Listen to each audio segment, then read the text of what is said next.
Okay, so we'll just skew back. Iona is here. Next generation conversation.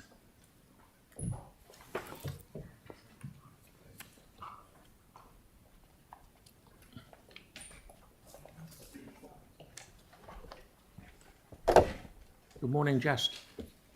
Morning.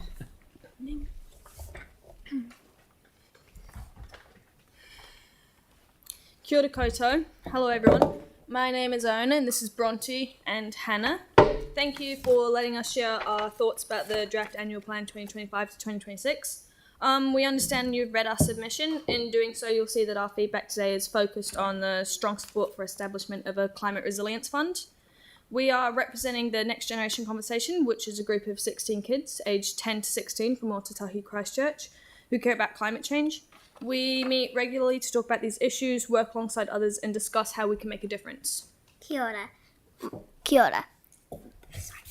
Kia ora. You have heard from us before numerous times, mainly around our right to have a say on things that interest and affect us, but especially climate change. I sat here only a couple of months ago providing feedback on the Whakaoko adaptation plan. Tēnā koutou. Like all of you, we are very busy people and have a lot of different other commitments. School, extracurricular things like sports and drama, and of course our family and friends. However, we make time for this and these kind of opportunities because it is important to us to keep learning, engaging and sharing our perspective as children and young people. To lay the foundation for our feedback and to reflect our collective views as the team who are unable to be here today, we would like to share our NGC values. They guide our feedback today and all that we do as a team. They are one of the guiding forces for why we write our submissions, and we try to take them into account for everything we do. These values include diversity and equity, respect and kindness, communication and listening, and working with the natural environment and all other living things.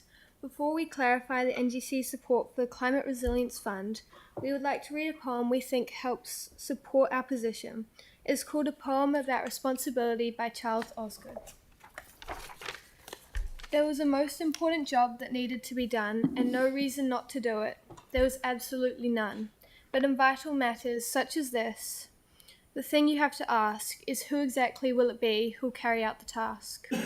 Anybody could have told you that everybody knew that this was something somebody would surely have to do. But since nobody was unwilling, anybody had the ability, but nobody believed that it was their responsibility. It seemed to be a job that anybody could have done, if anybody thought they were supposed to be the one. But since everybody recognised that anybody could, everybody took for granted that somebody would. But nobody told anybody that we were aware of, that they would be in charge of seeing it was taken care of, and nobody took it upon themselves to follow through and do what everybody thought that somebody would do. When what everybody needed so did not get done at all, everybody was complaining that somebody dropped the ball. Anybody could then see it was an awful crying shame, and everybody looked around for somebody to blame. Somebody should have done the job, and everybody should have. But in the end, nobody did what anybody could have. We have 3 main points that we would like to highlight from our submission in our presentation today. They are intergenerational equity, education, and support and reassurance. I will speak to intergenerational equity. We believe that it is super important that we don't just kick the can down the road for future generations to deal with. We also believe that what you and I have now, others should have as well, if not better, in the future. We need to be focusing on long-term solutions, not short-term, meaning we can think ahead, like you've done with the Coastal Hazards Adaptation Plan. We believe it's not fair to make our kids pay for the problems we and generations before us have created. We need to start setting aside money now to deal with the problems that will result from climate change. We also believe that the contributions to the Climate Resilience Fund need to be fair and equitable. Maybe people who have more money could pay a bit more to help those who have less. If everyone pitches in now, it'll make a big difference later. Another key point, I believe, is that the fund needs to be sustainable. We think the fund should be saved for about 30 years. This way we can respond to climate change emergencies in the future whilst still keeping some money in the fund for future problems that come along. A future council shouldn't have to deal with these costs with no preparation. Having a fund like this will help keep rates from going up too much later on. I believe it's super important for us to plan and get the whole community working together on this. By supporting you to set up a climate resilience fund, we are honouring our values of respect and kindness and showing manaakitanga towards future generations. Our second main point in this presentation is education. We often discuss the importance of education in many of our submissions, but how much of a difference can being educated really make? For example, when I first started in this climate change program, it felt crazy big and almost impossible to tackle. However, as I began to learn more about what was happening, what we were doing, and how we as children and as individuals could make a difference, I started to feel more hopeful. It reassured me that this is something we can work together to fix. With this newfound knowledge, I was able to make more informed decisions about my future and the world I'll be growing up in. I think this will be similar for many others. If they are informed about why this needs to happen, what they need to do, and how all of this is helping, they will feel reassured that this is not some impossible task. They also need to be reassured that you as the council and we as the proposers are alongside them the whole way and fully support them. We will also reassure them that even if they are too busy to help with something else that involves their time, contributing to this fund, however small, is something that they can do to help, and that they are helping to create a better future for themselves and their family. And finally, our final point, support and reassuring. The fund acknowledges that climate change is real and it's here, and things are already starting to happen. Like more frequent and severe weather events, the fund is reassuring and supportive, as it says you and we care, and we have a plan to help not only for us now, but people who aren't even born yet. It's reassuring to know that in the event of a climate-related disaster happening, that there's that sum of money that will be there to support the recovery, rather than placing a huge financial burden on my generation. We appreciate you listening to the ideas we have developed as part of our discussions as the next generation conversation. We welcome questions and discussion. Thank you. Good. Tyler first, then Tim, please. Very good. Well Kia done. ora koutou. That was amazing. Thank you so much for that. Who's behind you in the stands? We have Sean and my mum. Awesome. I just wanted to give a shout out to you both too. Two quick ones. The first one is around your feeling. And I just want to know, from your perspective as a young person, what does the world feel like to you at the moment? And how do you feel we at the decision-making table have been making decisions? Ooh, good question. Well,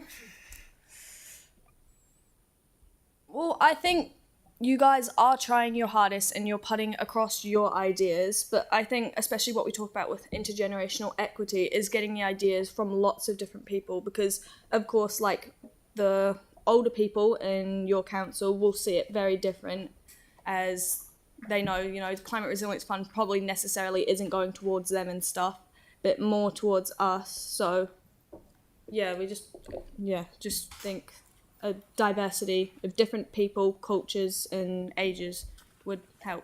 That's a great answer. Next question is really quick.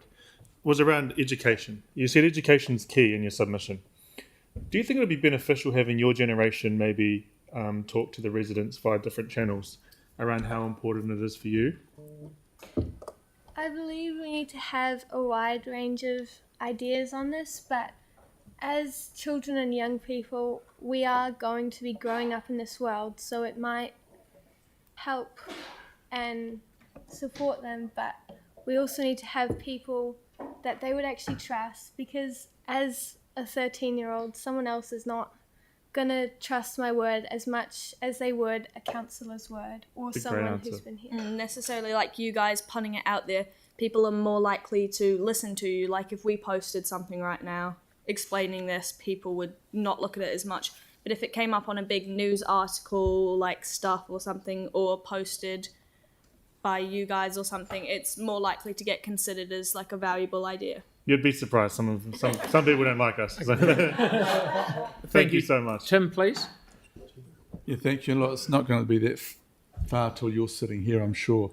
What are your thoughts with regards to, instead of individual councils looking at this issue, So the government, as it's done with Three Waters, takes a clip of or puts a loading on taxes throughout the country, and that is put into a fund, and that is also looked at councils and other territory authorities to pay penalties if they aren't reaching the points that are required. Because you guys are going to inherit all of this.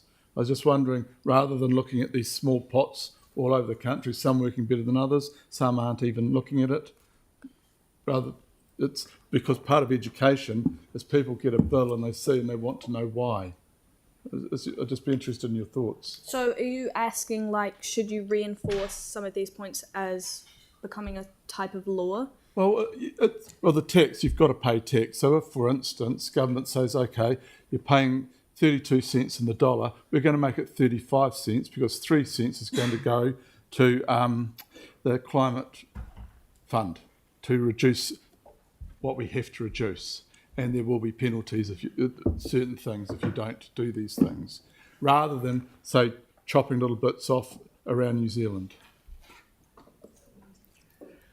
I could have explained it better, sorry. No, that's all right.